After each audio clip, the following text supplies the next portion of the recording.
There you go. It's done.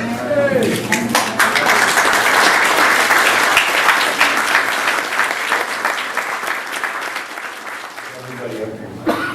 You got to give Bill Halter credit for putting this out there to begin with, and for being a champion of it, and for spending a whole lot of his time, a whole lot of his effort to get it passed. Let me first thank 648,122 Arkansans that voted for the scholarship lottery. We wouldn't be here without those folks' votes. The biggest thank you is to John and Patty Bailey, to Ted and Sharon Bailey, because without their philanthropy, we wouldn't be here today, and they get absolutely nothing out of it.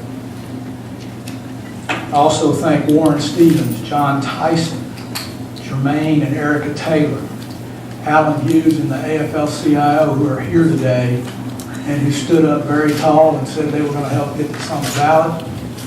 And I will remember forever when Alan Hughes was asked why the AFL-CIO would engage themselves in this issue, and he answered with 3 words: for the kids.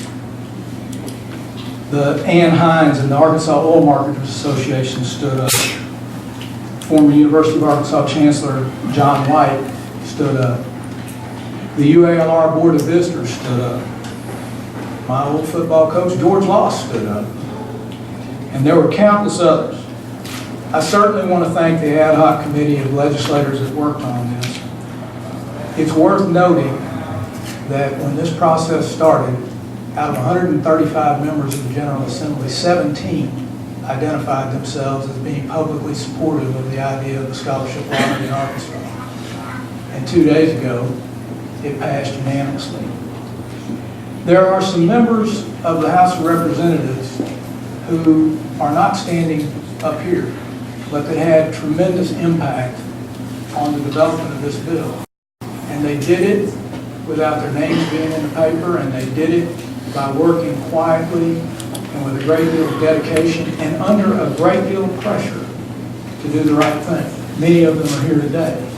It's actually a tripartisan group.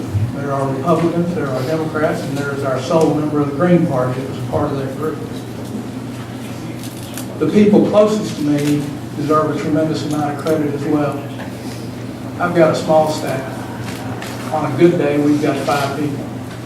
And they worked tirelessly for over 2 years to get this before Arkansas voters and then to get it passed in the right way, and I'm very grateful to them. And finally, I'm extraordinarily grateful to my wife, who put up with long days, nights, months away, lots of sacrifices, and her sacrifice and countless others are responsible, I believe, for what will be a wonderful opportunity for future generations of Arkansans. Now, some people might view this as Arkansas being the 43rd state to have a lottery, but I'd like to give you a slightly different perspective. Arkansas will be the first state in the country where all of the proceeds are devoted to college scholarships for our citizens. It makes us unique, and it gives us an absolutely extraordinary opportunity. If we achieve even conservative estimates of what the lottery should produce, in 1 year's time we ought to be able to triple the amount of state-based assistance that is coming out in the form of scholarships. That, I think, by anybody's reckoning, is a remarkable accomplishment.